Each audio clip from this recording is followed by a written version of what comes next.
నేను మాట్లాడబోతున్నాను ఒక ఫ్యామిలీ షో గురించి. సారీ, ఫ్యామిలీ షో కాదు, రియాలిటీ షోని ఫ్యామిలీ షో చేసేసి కంటెస్టెంట్స్ అందరు కలిసి ఒక మమ్మీ, ఒక కొడుకు, ఒక చెల్లె, ఒక అక్క, ఒక నాన్న, ఒక డాటర్ రిలేషన్షిప్స్ అన్నీ మిక్స్ అయిపోయి ఇది ఒక టీవీ సీరియల్ లాగా అయిపోయి ఇది చాలా ఇంపార్టెంట్, చాలా కేర్ఫుల్గా వినండి. ఒకవేళ నాకు 50,000 సబ్స్క్రైబర్స్ వస్తే నేను యూట్యూబ్ లోగో నా చేతి పైన టాటూ వేయించుకుంటాను. So yeah, please subscribe to my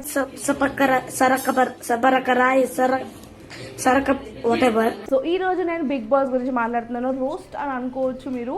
so yeah, let's get started.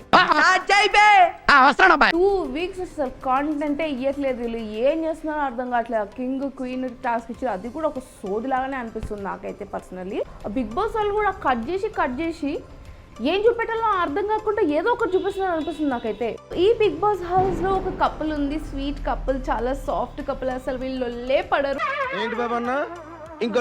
Ritu and Pawan, వీళ్ళిద్దరు రిలేషన్షిప్లో లేకపోతేనే ఇంత లొల్లు అంటే వీళ్ళిద్దరు రిలేషన్షిప్లు ఉంటే ఎంత లొల్లి పడతారో ఏమరా బాబు. ఈ మాల్గుడు ఆయన మాట్లాడుకోపోడు, ఆయన మంచోడే, ఆయన గేమ్ ఆడితే సూపర్ ఆడతాడు. వీళ్ళిద్దరు రిలేషన్షిప్ కంఫర్ట్ అనమాట. బట్ మాకు అది స్ట్రెస్ ఇస్తుంది బాగా.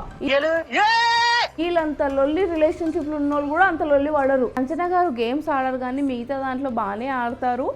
అండ్ సంజన గారు దొంగతనంలో నంబర్ 1.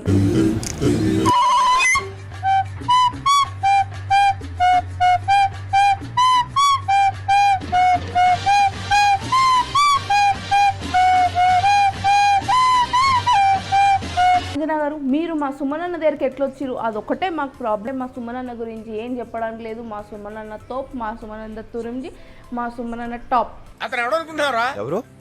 మై ఫ్రెండ్ మధ్యలో వచ్చి రమ్మ వైల్డ్ కార్డు వైల్డ్గా ఉంటుందని. వైల్డ్ కార్డులో పంపించేది ఎవరిని అసలు? నేను ఎక్స్పెక్ట్ చేసింది వైల్డ్ కార్డులో పోతుందని ఈ మేడం, కానీ ఈ మేడంని పంపించకుండా వీళ్ళని పంపించారు. ఎందుకో నాకు అర్థం కావట్లేదు. కానీ ఈ మేడం వైల్డ్ కార్డులో పోయి ఉంటుండే చూడండి ఫన్. ఈమె లోపలికి పోతే ఎంత లొల్లు అవుతుంది, ఏమవుతుంది అని చూడాలని నాకుండే. నాతో పాటు చాలామంది కూడా ఉండే. బికాజ్ అదొక సైకో ఆనందం నాకైతే.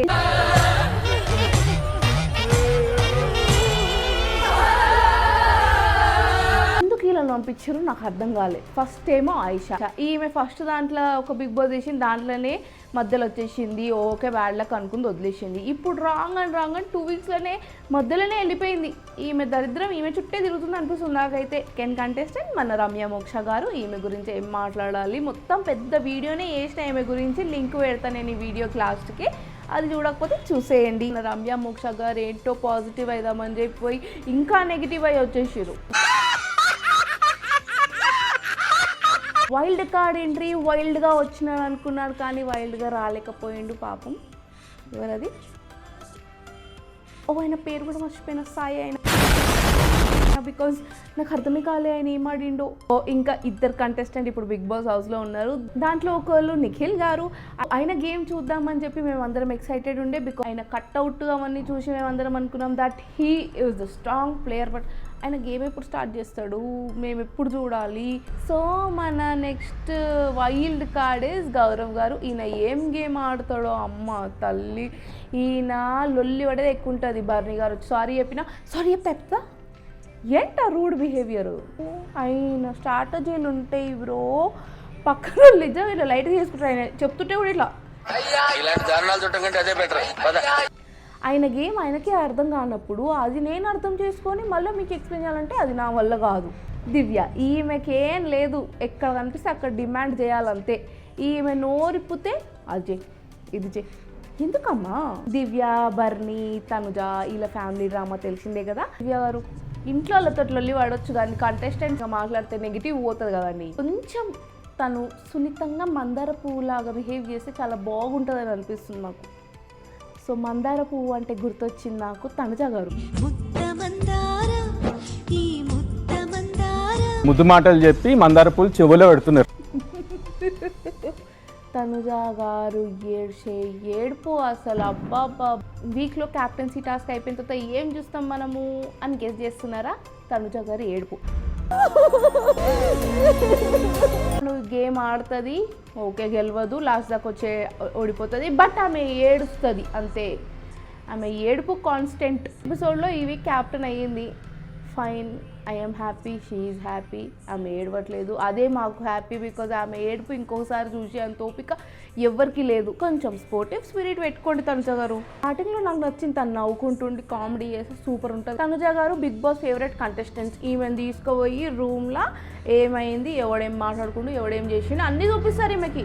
అందరు కంటెస్టెంట్కి చూపెట్టండి తీసుకుపోయి. తనుజాకే ఎందుకు చూపిస్తున్నారు ఎవ్రీ వీక్ నాకు అర్థం కాదు. నేనెంత ఎదవనో నాకే తెలియదు. ఏంటండి మ్యాన్ హ్యాండ్లింగ్ చేస్తున్నాను ఎందుకు అంత? ఓకే ఫస్ట్ జోక్ అన్నారు, ఆల్రెడీ ఆయన నెగిటివ్ అయ్యిండు, మళ్ళీ మీరు ఎందుకు అట్లా నెగిటివ్గా పోర్ట్రే చేస్తున్నానని చిరాకు పడుతుంది చూడండి. అమ్మాయి ఈమె కళ్ళు తిప్పడము, చిరాకు పడడము, మొఖాలు చేయడము ఇవన్నీ కావాల్సుకొని చేస్తుంది. అది కంట్రోల్ చేసుకోలేదు. ఆయనకు పోయి మీరు మ్యాన్ హ్యాండ్లింగ్ చేస్తున్నారంటే ఆయన టాస్క్ అది, ఆయనకు చెప్పిరు చేయమని. ఆయన సున్నితంగా మీకు ఎలాగ లేపి కూర్చోబెడతారా? ఏం మాట్లాడుతున్నారు? గేమ్ లోపల మీరు ఇష్టం వచ్చినట్టు ఆడుకోరా? మరి బిగ్ బాస్ టీం అంతా కలిసి ఈమెకే ట్రోఫీ ఇస్తారేమో లాస్ట్ కానీ అనిపిస్తుంది నాకు. నెక్స్ట్ బర్నీ గారు, ఈయనకి ఏమైందో నాకు ఇప్పటిదాకా కూడా అర్థం కాలే. బికాజ్ నామినేషన్లో ఈయన దివ్య నామినేట్ చేస్తాడు, దివ్య ఈయన నామినేట్ చేస్తుంది, ఇద్దరు గేమ్ ఆడుకుంటున్నారు అన్నట్టే అనిపిస్తుంది. మళ్ళీ తనుజ వచ్చి ఈయన నామినేట్ చేస్తుంది, మళ్ళీ దాంట్లో కూడా దివ్య ఈయన నామినేట్ చేస్తుంది. What is this? ఈ ఫ్యామిలీ డ్రామా వదిలేసి బర్నీ గారు వేరే ఎవరు నన్ను స్ట్రాంగ్ ప్లేయర్ నామినేట్ చేయండి ఒక గట్టి పాయింట్ మీద. ఏంటంటే మీరు ఫ్యామిలీ ఆడుకోనికి వచ్చారు ఇక్కడికి. సుమన తప్పు. సారీ గైస్, నాకు ఎందుకు సుమన్ గారు అంటే చాలా అభిమానం, ఇష్టం. I'm Suman's fan. Next Ramu garu చాలా బాగా ఆడిరు, కానీ మధ్యలో నేను ఇంటికి వెళ్ళిపోతా, నేను మా మమ్మీ దగ్గరికి వెళ్ళిపోతా అని ఏడ్చిండు. పాపం అనిపించింది నాకైతే. ఆయన గురించి ఎక్కువేం మాట్లాడదు. బికాస్ రాము గారు ఇది సాఫ్ట్ పర్సన్, చాలా మంచోడు అని నాకు ఎందుకు అనిపిస్తుంది. ఆయన చూస్తుంటే. కళ్యాణ్ చాలా బాగా ఆడతారు, క్రేజీ. ఫస్ట్ 2 వీక్స్ అయినది నాకు కూడా తెలియదు, బికాస్ నేను ఫస్ట్ చూడలేదు కాబట్టి. ఇప్పుడు లైవ్ చూస్తా కాబట్టి నేను అంతా అందరి గురించి చెప్పగలుగుతున్నా. ఈ మధ్య ఆల్మోస్ట్ 1 మంత్ నుంచి లైవ్ చూస్తున్నాను నేను. సో యా, కళ్యాణ్ గారి గురించి చెప్తాను. కళ్యాణ్ గారు సూపర్ గేమ్ ఆడతారు. ఆయన గేమ్ ఆడితే అసలు క్రేజీ అనిపిస్తుంది నాకైతే. కానీ ఏంటండి మీరు గేమ్ ఆడడంలో తోపు అని చెప్పి అనుకుంటుంటే అందరూ మీరు పోకుండా దివ్య గారిని పంపించడం ఈజ్ కంప్లీట్లీ రాంగ్. తప్పుగా మాట్లాడుతున్నారు. ఇది నా ఫేవరెట్ కంటెస్టెంట్ నెంబర్ 2 మాత్రం ఇమాన్యుల్ అని నేను అనుకుంటున్నా. బికాజ్ ఆయన అంత మంచి గేమ్స్ ఎవడు ఆడరు. ఆ గేమ్స్లో నెంబర్ 1, ఆయన ఇంట్లో పనులతో నెంబర్ 1. ఆయన మాట్లాడుతాడు చూడండి అందరి దగ్గరికి పోయి. మీరు ఇమాన్యుల్ కాదు తనుజ అనుకోవచ్చు. తనుజ గేమ్ ఓడిపోతే ఏడుస్తుంది, ఏం కాకపోతే ఏడుస్తుంది, అలుగుతుంది, లొల్లి పడుతుంది. ఇమాన్యుల్ గేమ్ ఆడితే ఓడిపోతే స్పోర్టివ్గా తీసుకుంటాడు. ఓకే ఒక 2 నిమిషం కోపం వచ్చినా వదిలేస్తాడు. వాళ్ళ అమ్మ సంజన గారు ఒక గేమ్లో తనకు సపోర్ట్ ఒకటి అనుకుంది కానీ అది కాలేదు, కానీ దాన్ని కూడా నాకు కామెడీ చేసిండు. గేమర్కు ఉన్న లక్షణాలన్నీ మన ఇమాన్యుల్ గారికి ఉన్నారు కాబట్టి నాకు తెలిసి ఇమాన్యులే విన్నర్. సో అంతే ఈ వీడియో. మీకు నచ్చితే ప్లీజ్ కమెంట్ చేయండి ఏం పాట నచ్చిందో. Subscribe to my channel guys. నాకు 50,000 సబ్స్క్రైబర్స్ అయితే నేను యూట్యూబ్ లోగో టాటూ పెట్టుకుంటా. 100% ప్రామిస్. నా పెర్ఫార్మెన్స్ మీకు నచ్చినట్టయితే ప్లీజ్ సో ఈ ఫ్యామిలీ డ్రామా మీద నా రోస్ట్ మీకు నచ్చినట్టయితే లైక్ చేయండి. And by by. Okay, good night.